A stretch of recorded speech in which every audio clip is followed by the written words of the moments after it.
الحمد للہ وحدہ والصلاة والسلام علی من لا نبی بعدہ اما بعد فاعوذ باللہ من الشیطان الرجیم بسم اللہ الرحمن الرحیم عن ابی ہریرہ رضی اللہ تعالی عنہ ان رسول اللہ صلی اللہ علیہ وسلم قال من قام رمضان ایمانا واحتسابا غفر له ما تقدم من ذنبہ اللہم صلی علی محمد وعلی آل محمد کما صلیت علی ابراہیم وعلی آل ابراہیم انک حمید مجید اللہم بارک علی محمد وعلی آل محمد کما بارکت علی ابراہیم وعلی آل ابراہیم انک حمید مجید۔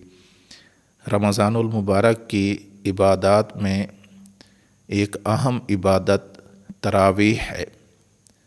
اللہ کے رسول صلی اللہ علیہ وسلم نے تراویح کے بارے میں یہ بات ارشاد فرمائی، من قام رمضان، جس نے رمضان المبارک میں کے مہینے میں رات کو تراویح ادا کی، لیکن کیسے؟ نمبر 1، ایماناً، اس کا عقیدہ ٹھیک ہوا، اللہ پر اسے یقین ہوا، و احتساباً، اس نے ثواب کی نیت سے یہ کام کیا، اخلاص کے ساتھ کیا، یعنی اس کی نیت ٹھیک ہوئی۔ تو اللہ کے رسول صلی اللہ علیہ وسلم ارشاد فرماتے ہیں، غفر لہ ما تقدم من ذنبہ، اللہ رب العزت اس کے گزشتہ گناہوں کو معاف فرما دیتے ہیں۔ جس طرح دیگر اعمال 2 چیزوں سے صحیح ہوتے ہیں، اسی طرح یہ تراویح والا عمل بھی 2 چیزوں کے ساتھ ٹھیک ہوتا ہے۔ نمبر 1، عقیدہ ٹھیک ہو، اگر عقیدہ ٹھیک نہیں تو تراویح جتنی پڑھ لیں اللہ کے ہاں قبول نہیں ہوگی۔ نمبر 2، نیت ٹھیک ہو، اگر نیت ٹھیک نہ ہوئی تو جتنی بھی بندہ عبادت کرتا رہے، جو تراویح پڑھتا رہے، اللہ کے ہاں وہ قبول نہیں ہوتی۔ تو اللہ کے رسول صلی اللہ علیہ وسلم نے تراویح کی قبولیت کے لیے 2 چیزوں کو ذکر فرمایا، من قام رمضان ایماناً، جو بندہ ایمان کی حالت میں، عقیدے کی درستگی کی حالت میں تراویح ادا کرتا ہے، اللہ اس کی تراویح کو قبول فرمائیں گے۔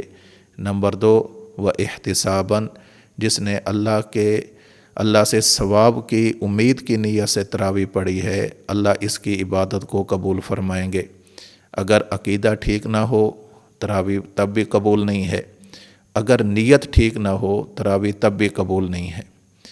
تو ہمیں خیال کرنا چاہیے، رمضان المبارک ہے، بہت مقدس مہینہ ہے، ہم سب لوگ تراویح پڑھ رہے ہوتے ہیں، ان 2 چیزوں کو ہمیں خیال کرنا چاہیے۔ نمبر 1، ہمارا عقیدہ ٹھیک ہو، نمبر 2، ہماری نیت ٹھیک ہو۔ جب عقیدہ بھی ٹھیک ہوگا، نیت بھی ٹھیک ہوگی، اور رمضان المبارک جیسا مقدس مہینہ ہوگا، پھر تراویح پڑھانے والے کی بھی اللہ تراویح کو قبول فرمائیں گے، پیچھے کھڑے ہو کر جو سننے والے ہیں اللہ ان کی تراویح کو بھی قبول فرمائیں گے۔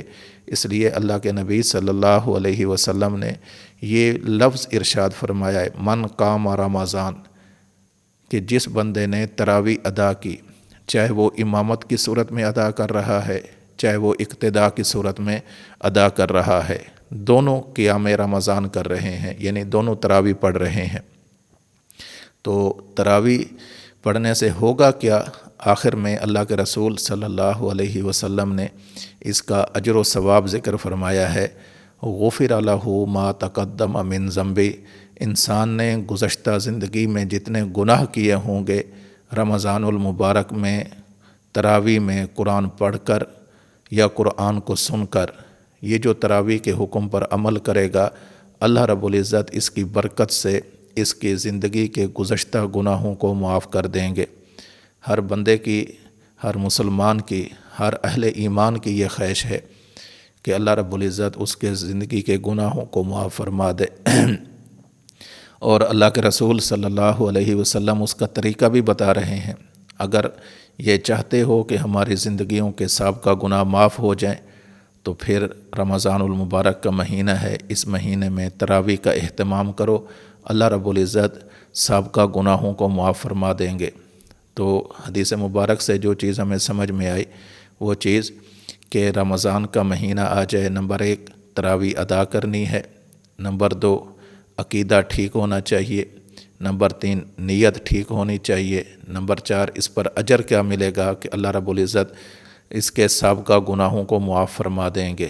تو دعا فرمائیں اللہ رب العزت ہمیں ذوق کے ساتھ، شوق کے ساتھ، محبت کے ساتھ، رغبت کے ساتھ دینی احکامات پر عمل کرنے کی توفیق نصیب فرمائے۔ وآخر دعوانا ان الحمد للہ رب العالمین۔